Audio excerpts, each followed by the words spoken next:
আসসালামু আলাইকুম, হাবিবুল্লাহ কিচেন। আজকে আমরা রেসিপি করব চেলা মাছ। পুরো ভেজে নিয়েছি দেখেন। আর এখানে আছে আমকরাটে মাছ যে এইগুলো আমি আজকে ঝাল করে দেখাবো। একটু ভালো করে ভেজে নেবে।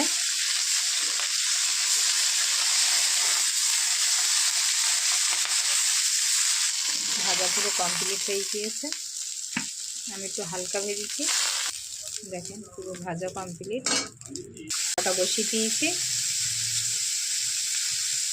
এতে আমরা 50 আমি 2টো শুকনো লঙ্কা দিয়ে দিচ্ছি। আপনি দিতেও পারেন, নাও দিতে পারেন। আর এতে আছে 4টে পেঁয়াজ। এগুলো ভালো করে নেড়ে ছেড়ে নেবো।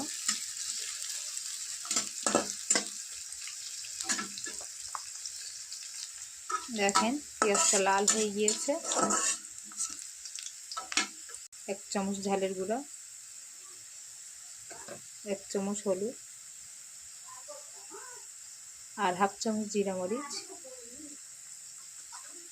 আর 1/2 চামচ গোলমরিচ দিয়ে এগুলো ভালো করে নাড়াচাড়া করে নেবে। হালকা করে একটু পানি দিয়ে দেবেন।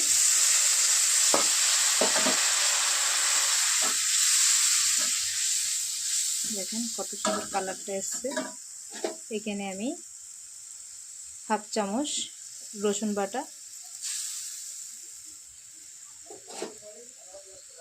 দেখেন কত সুন্দর কালার এসছে। দেখেন কালারটা কত সুন্দর হয়েছে। এবারে হালকা পানি দিয়ে একটু কষিয়ে নেব।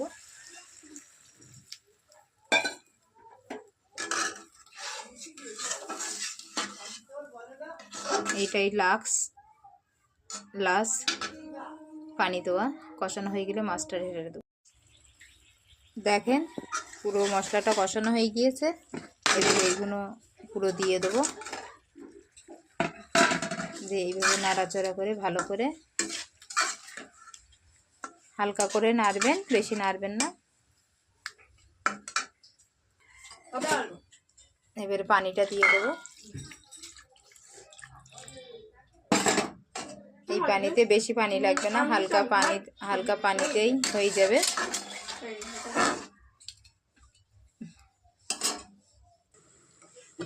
দেখেন পুরো মাছ রান্না কমপ্লিট। যদি ভালো লাগে এই চেলা মাছ রান্না, লাইক শেয়ার সাবস্ক্রাইব। ভালো থাকেন, সুস্থ থাকেন। আল্লাহ হাফেজ।